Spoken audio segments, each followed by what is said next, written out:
Emirundi mingi tuze tukulaga emboozi z'abantu ab'enjawulo abekubidde endulu eri poliisi nga baagala bataase kubawola ssente oba bamanerenda be balumiza okubaggyako endagamuntu ng'omusingo okusobola okubawa ensimbi. Bano beesanga nga bazibuwalirwa okukozesa ndagamuntu zino mu ofiisi endala gye baba bagenze olw'okubanga baba baazisinga. Era ne poliisi ebiseera ebisinga evudde n'ekoma ku bantu obutawaayo ndagamuntu zaabwe, wabula kino tekikomye bawola kugenda mu maaso na muze guno. Kati mu lutuula baminisita mu maka g'omukulembeze w'eggwanga Entebbe ku bbalaza ya wiiki eno ensonga eno yabadde ku mwanjo era nga kyasaliddwawo nti abo bonna abakyalina ndagamuntu zino okuziddiza bannannyinizo bunnambiro. Abantu bingi eyo abaterese identity card z'abantu kati muzikomyewo olwaleero kubanga omuntu bw'aba akutwala mu kooti n'agamba nti ono yatwala identity card ya n'obwoba nti yayowoza ssente nti tasobola kusasula naye gwe ng'oterese identity card ye kitegeeza nti wamenya amateeka basobola kukutwala.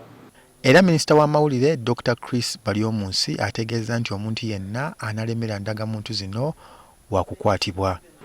Aba amenye etteeka ate singa bamutwala mu kooti kati omusango ne gumukwata basobola kumusiba emyaka 3 oba asasule ssente zibayise kalese points 48. Ben Kavuya ssentebe w'abawola ssente mu ggwanga oba bamanerendas ku lukumu lw'essimu awagidde ekiteeso kya gavumenti okulekerawo okuggyako abantu ndagamuntu zaabwe.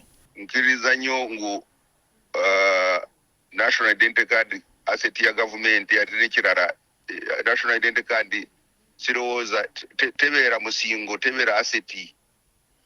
Abo bantu abakola ebyo sikiriza nabo abo bakyamu.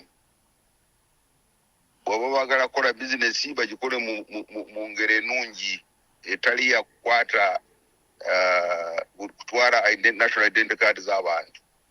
So awo nkirizigana ne gavumenti. Kavuya wabula agamba nti obuzibu buno buva ku kuba nti bangi kubawola ssente si bawandiise. Mu nkola entuufu abantu abangi abakola ebyo bantu abatalina fayiro abatalina layisensi abakola mu ngero etali nnungi. Ndowooza gavumenti eteekeko engeri y'okuregisteringa bonna abawola ssente kijja kutuyamba.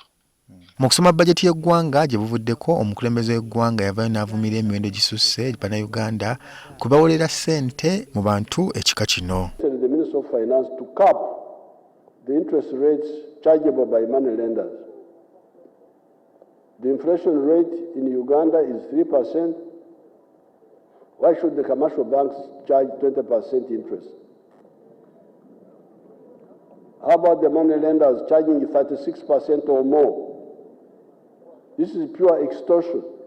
Ekya interest n'oba ogenda mu banks tezirina interest ezifaanagana. Tezirina. Tosobola liberalized economy eri liberalized. Ne banka tabagifixing lwaki banka tabazifixingira interest. Bagamba banka mwena mukolere ku interest eno.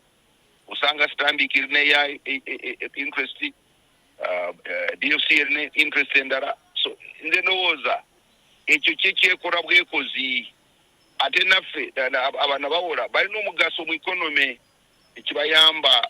Raymond Tamale, NTV, kusaawa emu.